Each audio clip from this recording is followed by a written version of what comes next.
Hello and welcome back to Twiggy Tutoring with me, Dr. Twig. Before we get started, I hope you've had a fantastic Christmas break and are ready to step into the new year with positivity, kindness, and a bit of self-love. Now, in today's episode, I want to talk about something that most of us use every day. It plays a powerful role in our well-being and shapes how we feel more than we probably know. Yep, you guessed it, social media. Now, if like many, you open up the apps as a way to unwind, connect with friends, or as a source of entertainment, yet close the app feeling, wow, worse than before, this video is for you. So in this video, I'm going to use psychology to explain why this happens, but more importantly, how we can use psychological studies and research to create healthier digital habits in everyday life. But before we get into the psychology of things, let me introduce to you Athena. Athena is an 18-year-old first-year university student who has come to me to share her story because she knows that what she's experiencing, she's not alone. Much like many young adults, Athena uses social media as a way to unwind, connect with friends, and pretty much just stay in the know of what's going on in the world. Yet over time she's realised that something doesn't quite feel right. She finds herself scrolling late into the night, often later than intended, and this often leaves her feeling anxious, tired, and, well, pretty self-critical. Athena also notices herself comparing her life, progress, achievements with that she is seeing online. Now, she knows to take this with a pinch of salt because often what you see on social media is edited, filtered, carefully curated. Yet despite this awareness, it still affects how she feels. Activities that once played a protective role in Athena's well-being, such as exercise, cooking, and meditation, have become progressively harder for her to sustain.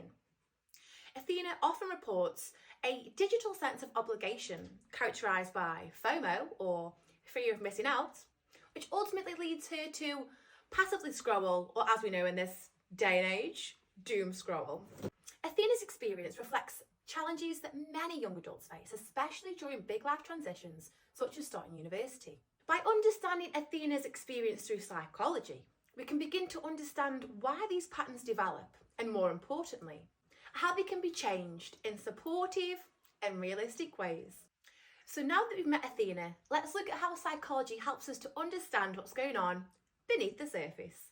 Let's talk social psychology. The first perspective that I'm going to use is social comparison theory. Now, don't worry, it sounds a lot more technical than it actually is.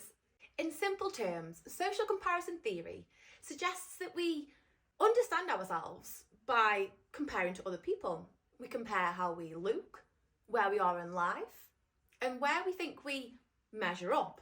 This is completely normal human behaviour. We all do it. However, the problem is that social media massively increases just how often we're comparing ourselves to others and who exactly we're comparing ourselves to. And on platforms such as Instagram and TikTok, Athena's seeing highlights and best bits of people's lives.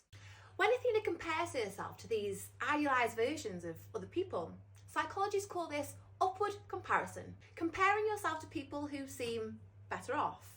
Over time, this can make a person feel not good enough, even when that comparison isn't fair or realistic.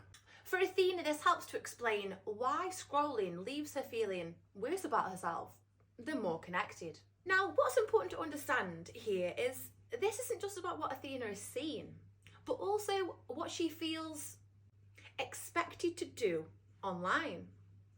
Now, social psychology tells us that not only do people observe others, but they also manage how they're seeing themselves.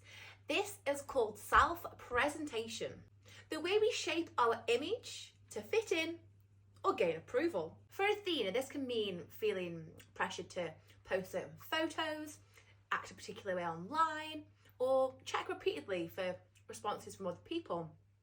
Likes, comments, views can start to feel like measures of self-worth when logically we know that it shouldn't be. Over time, this creates a cycle. Athena compares herself to others online, feels worse about herself, and then seeks reassurance from feedback online, keeping her tied to the platform. Social psychology helps us to see how this cycle is reinforced by social rewards and unspoken expectations, rather than personal weaknesses. Another important idea here is social norms, the shared belief of what is considered normal behaviour. Now, for many young adults, being constantly online feels kind of expected. Replying quickly, keeping up with trends and content and being visible can start to feel like a social obligation rather than a choice. So, when we put all of this together, social psychology helps us to understand that Athena's anxiety and self-criticism is shaped by comparison, self-presentation, and social pressure, and not by personal failures. Even when Athena understands this, changing behaviours can be difficult. And that is where social psychology ends and health psychology begins. So, social psychology helps us to understand why social media affects how Athena feels. But there's still an important question here. If Athena knows that scrolling late into the night and comparing herself to others makes her feel worse, why is it so hard to stop? And this is where health psychology comes in. Now, the key idea that I'm going to be using today is called the theory of planned behaviour. In simple terms, this theory explains why knowing something isn't good for us doesn't automatically lead to behaviour change. According to the theory of planned behaviour, our actions are influenced by three main things. First, our attitudes, what we believe about the behaviour. Athena knows that too much social media affects her sleep and her mood. So her attitude towards scrolling is already quite negative. Second, social norms, what we think other people expect of us. For Athena, the fear of missing out can make scrolling feel necessary and not optional. And third, perceived behavioural control, how capable we feel of changing our behaviour. Even when Athena wants to scroll less, she doesn't always feel confident that she can actually change her habits. Health psychology helps us to understand that these three factors don't work alone, but they interact. Even though Athena knows that scrolling on her phone too much affects her mood and sleep, awareness alone is not enough. Psychology shows us that knowing better doesn't always mean doing better. Scrolling feels normal, expected almost. Perceived behavioural control is especially important. If Athena feels that scrolling is automatic or comforting, she may not feel confident in her ability to change it. When people feel low in control, psychology shows that they're more likely to stick with familiar habits, even when those habits aren't helping. This helps to explain why Athena might plan to scroll less, but still pick up her phone without even thinking about it. That's not lack of willpower, that's habit, emotional coping, and reduced confidence in change. Understanding this shifts focus away from blame and towards support. Instead of trying harder, psychology helps us to build confidence, control, and realistic ways to change our behaviour. So if it isn't about willpower alone, the next question becomes, what actually helps? So let's talk strategies. Strategy 1, increasing control, behavioural control. Health psychology shows us that people are more likely to change behaviour when they feel in control. For Athena, or anyone who can relate to Athena's story, this could mean setting small, realistic boundaries around social media use, like built-in screen time limits, turning off unnecessary notifications, having your phone in another room overnight, or deciding not to scroll the hour before bed. These small changes increase perceived control, making behavioural change feel achievable rather than overwhelming. Strategy 2, protecting sleep and emotional energy. Now, late night scrolling is especially important to address. Psychology shows that poor sleep makes it harder to manage stress, emotions, and self-criticism the next day. Practical strategies could include using do not disturb mode or creating a short wind down routine that doesn't involve screens. A nice bubble bath, meditation, journaling, chapters of a book, the list goes on. Protecting sleep supports both emotional regulation and mental resilience. Strategy 3, Reducing comparison. From a social psychology perspective, reducing exposure to appearance-focused and comparison-heavy content can make a real difference. Now, to do this, you could curate your feed by unfollowing accounts that trigger comparison and following content that feels supportive, inspiring, and motivating.